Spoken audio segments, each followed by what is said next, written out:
Hi, I'm Carl Herzog, Public Historian for the USS Constitution Museum, and today I'm joined here in the Constitution Museum's library by BU1 Builder First Class Hilary Lemelin, a member of the crew of USS Constitution, who is also involved in the recent construction of a desk for the Vice President's office made from wood that came from USS Constitution. So today we wanted to talk a little bit about that, but first I want to find out, you've got a job, the designation builder. There's a lot of really complex names and logos and ranks in the Navy, but that pretty much is what it says, right? Yep, that pretty much sums it up. What does a builder do, and how did you get to this?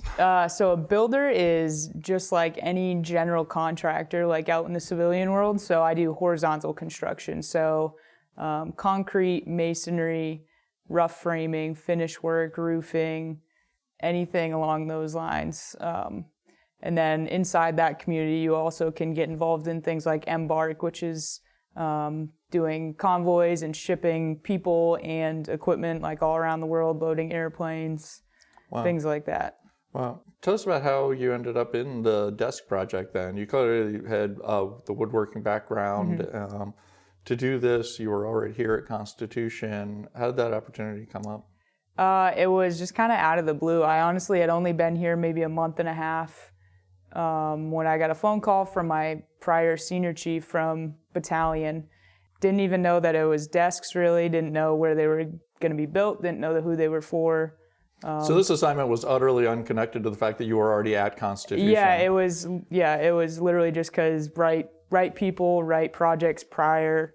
And I essentially was just like, sure, senior, whatever you need, just let me know where and when to be.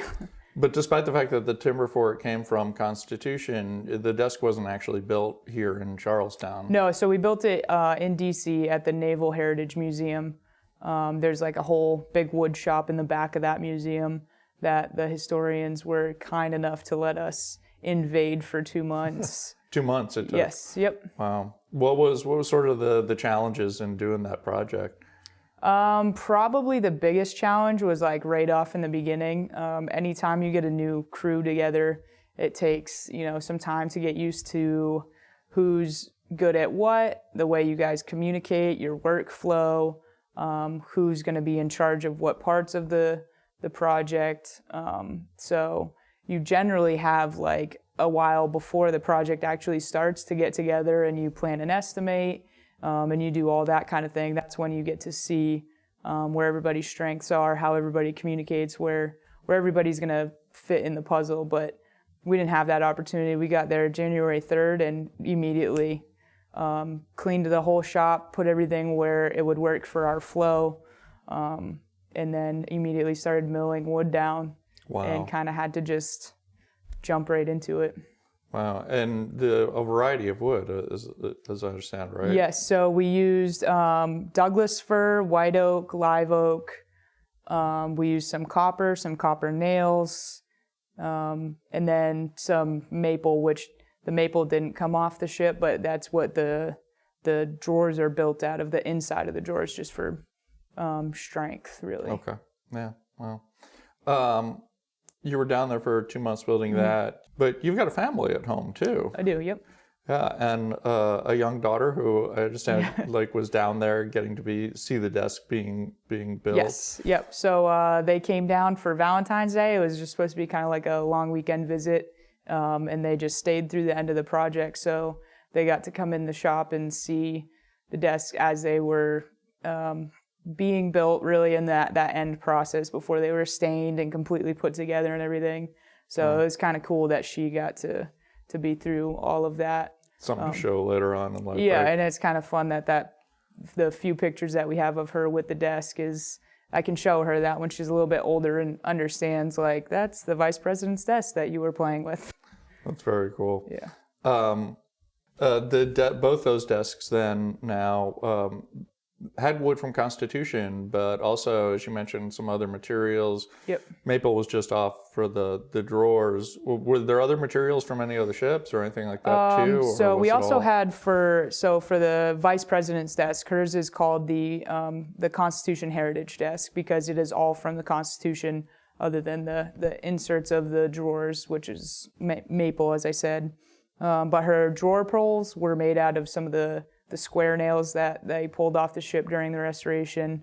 Our SW2 was able to cut those down, weld them together to make little drawer pulls that came out amazing. She did a really good job. But the Secretary of the Navy's desk was Constitution wood, wood from the Chesapeake, and then wood from the Constellation. And then the steel, so the backs of if you look at the front of his desk, there's these little, much like drawers. this, like inset shelves, but the back of it is plated steel from the USS New York. Wow. And then we had steel from the New York, from the Texas, and then from the USS Arizona. My apologies. The steel was actually from the Texas. We had some other steel in there from the New York, and then we're lucky enough where somebody donated a small chunk of the USS Arizona before he passed.